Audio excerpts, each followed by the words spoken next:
We need to broaden the meaning of social responsibility to include how corporations use their economic and political power.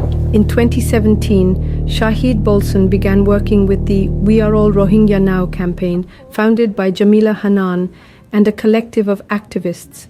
Multinational corporations have enormous power and influence over state policy. Any company that commits itself to help resolve this issue will see its value in the market increase, and any company that remains silent will damage its reputation. They began pioneering a strategy of lobbying multinational corporations to use their investments in Myanmar to pressure the government to halt the genocide. We need to include the extent to which a company is responsive to the concerns and reflects the values of the populations that form their consumer constituencies. You have to speak in the language of the internal logic of a corporation. That means that you have to impact their bottom line. They will begin to understand that the democratization of their political influence will be a crucial element in their own profitability. This is the basic strategy and philosophy behind the We Are All Rohingya Now campaign. It grew out of my connection with Jamila Hanan, based in the UK. She's been involved in the Rohingya issue for many years and done tremendous work. We're reaching out to major Western multinational corporations who are invested in Myanmar, and we're asking them to take a public stand in support of the Rohingya. A positive stance by major companies, of course, will itself have a ripple effect, potentially impacting the positions of governments, media coverage, of course, and the general dialogue about the issue. Once we've gotten enough companies to take a stand, we can leverage their public statements to pressure them to take more proactive steps. Now, we're not taking the conventional sort of adversarial approach, ultimatums and threats and this sort of thing. We refer to what we do as outreach, not pressure. We tell them, we want your business to succeed. We want you to do well. We want you to profit. But it's a bad business decision to be quiet about genocide, particularly in this region. These companies are investing in Myanmar because they want to penetrate the regional market. They want to increase their market share in the ASEAN region. This is putting them in a catch-22 situation. This is our argument. It's putting them in a catch-22 situation because they're investing in Myanmar so that they can increase their market share in this region, but by investing in Myanmar, they potentially are alienating the market in this region. We inaugurated the campaign by approaching Unilever. Again, the third largest consumer goods company in the world. It's massive. Our choice of Unilever was quite calculated because it's a company that has experienced several scandals in the past, and they've become highly sensitive about their public image in terms of social responsibility. They also are focusing on their business expansion plans, are focusing on the developing markets, so-called, particularly in Asia. We contacted Paul Polman, the CEO of Unilever, and he responded almost immediately. It just shows how sensitive they are. He basically told us, I think that Unilever has done enough as a company on this issue, and we would like you to go away and bother someone else. We didn't. We campaigned through social media, basically calling on Unilever to walk the walk that they had talked. Live up to what you say publicly about your commitment to these issues. And because in December of last year, Paul Polman signed a letter of concern on the Rohingya issue, along with several Nobel laureates and also Richard Branson. But he signed it as Paul Polman, business leader, not as a representative of Unilever. No doubt that was, he was required to say that. The marketing department of Unilever would not allow him to put Unilever's name on that statement. Well, as a direct result of our campaigning, Unilever did issue a statement, pledging their firm support for the protection of the Rohingya and their commitment to the United Nations recommendations for resolving the conflict. Yesterday, Paul Polman took a very exemplary and honorable stand in support of the Rohingya, and it brought us one step closer to ending the genocide in Myanmar. He took the bold step of joining the We Are All Rohingya Now hashtag on Twitter, made a very good statement in support of the Rohingya, and signaled his support for our campaign.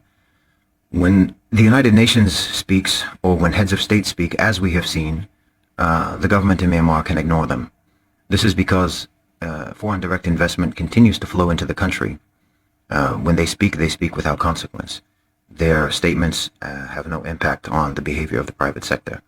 When someone like Paul Polman speaks, no one can ignore that. Unilever has a bigger budget than the United Nations. They have a tremendous amount of money invested in Myanmar. The decisions that Paul Polman, or someone like Paul Polman, makes have a direct impact on the economy of Myanmar and the stability of the regime. And it's likely that other business leaders from around the world will follow the lead of someone like Paul Polman.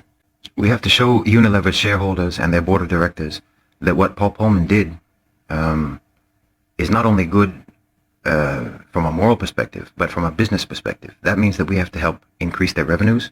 We have to try to get their share prices up. We have to see to it that their next quarterly report will show a spike in revenues directly connected to Paul Polman's statement. This is how we can recruit corporate power to support peace and justice and the issues that we care about. And this is how we can, inshallah, bring an end to the genocide in Myanmar. They aligned themselves as a company to the right side of this issue. Alhamdulillah, that was a massive victory. Later down the line, we're going to be able to use that public statement, that public commitment, to entice them to take more proactive steps, inshallah. We're not asking companies to leave Burma. We're not asking them to leave Myanmar. We want them to stay there. If they leave, if they withdraw, they will be replaced by companies from China, from Singapore, and it will be much more difficult for us to influence those companies. We're also using both a negative and a positive approach, incentive. It's not just, do what we say or we're going to boycott you. We want to be able to deliver or to deny a company customer loyalty. Companies are designed to deal with challenges in the market. They're designed to deal with competition. And when you penalize them through boycott or something like this, essentially what you're doing is just creating a kind of ghost competitor to their company, and that you're causing them to lose customers to any assortment of other companies, any company other than theirs. When someone is rewarded for doing something, they will continue to do it because they want to get because the reward is reliable. The reward is known that they're going to get it. So they will continue to do it because they want the reward. Companies operate the same way. If you reward them for their behavior, there's no reason why they will change that behavior. They have a reliable way of boosting their profits. They're not going to jeopardize that. So rewarding a company is an essential element of changing their behavior. It's an essential strategy for changing their behavior. So if they are actually taking positions that are reflective of your interests and your concerns, buy their things. After Unilever, we moved on to Norwegian telecom company Telenor. They sort of try to present themselves as very concerned about social responsibility. The CEO did not respond. No one from the social responsibility department responded, except to actually block some of our activists on Twitter. Telenor has actually even taken some steps that were quite negative. They initiated an educational program in Myanmar that is being carried out through the monastic schools, through the Buddhist monastic schools, essentially excluding religious and ethnic minorities from being able to participate in this program, essentially aligning themselves with the divisive elements and the divisive agenda of the government. They own Digi, the telecom here in Malaysia, Digi. We have now escalated to the point of asking people to switch their telecom provider, to dump Digi, so that we hope that by the next financial quarter statement, they will see the impact. In October, we'll be able to see the results of any organizing or mobilization that we're able to do in terms of getting people to change from Digi. That October, however, just as the campaign was ramping up its efforts to engage with Telenor and other multinationals, an armed group calling themselves the Arakan Rohingya Salvation Army carried out an attack against a military checkpoint in Myanmar, thereby changing the whole dynamic of the Rohingya crisis and the viability of continuing the campaign to recruit corporate cooperation. And he made the brilliant statement that if the government didn't give them their rights, they were willing to fight until basically the last of the Rohingya are slaughtered. You're willing to facilitate the genocide, going hand in hand with the plans of the military to slaughter the population? We ask actually, and we call upon all Rohingya organizations to condemn this and to turn away from violence. Believe me, if the Rohingya issue turns into an armed insurgency of any kind, international support, international help is going to fade away very quickly. The We Are All Rohingya Now campaign will certainly be disbanded, and I can't imagine that anyone is going to want to be involved with that struggle anymore if it becomes violent. He goes later on to say in the interview that Suu Kyi should do something about their situation, but she's afraid to do anything about the situation because if she does anything, then the army will do something against her. Well, we know that. That's why with our campaign, we're not appealing to her or anyone in the government. We in our campaign are appealing to, reaching out to multinational corporations to whom the military cannot say no, whose influence and power exceeds that of the military, and whom the military needs, whom the regime needs, whom the government needs, desperately. We're appealing to them and we're reaching out to them so that we can help to find a solution to this problem. With the emergence of armed groups among the Rohingya, Bolsen made the difficult decision to distance himself from the cause, as he firmly rejects violence as a means for change. It was disappointing, to say the least.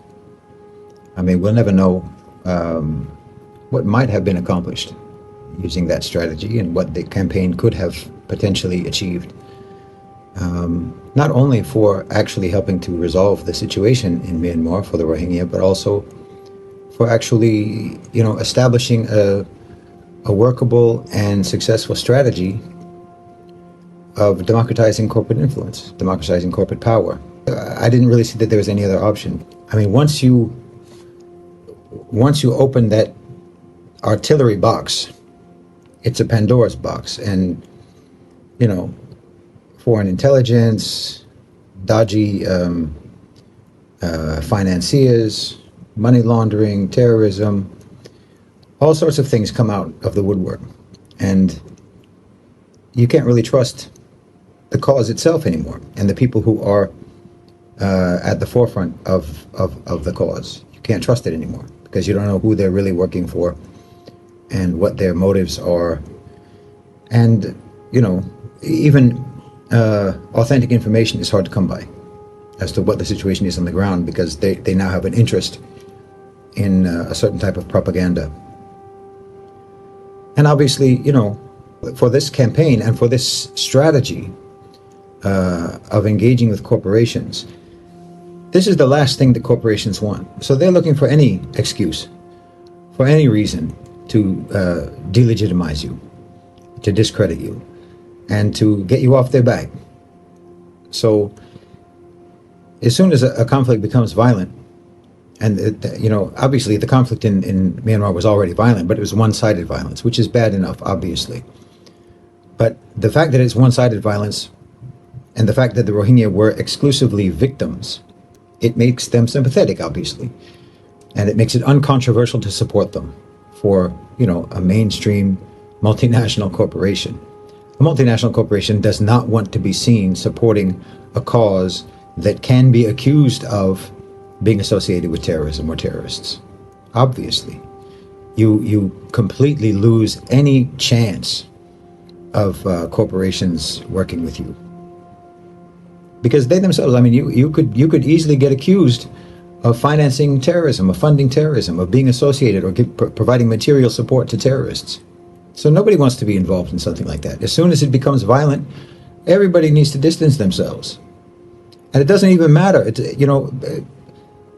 was very disappointing to me because a lot of the Rohingya advocacy people and human rights organizations and whatnot who are supporting the Rohingya refused to condemn ARSA and what ARSA was doing on the basis of the right of self-defense.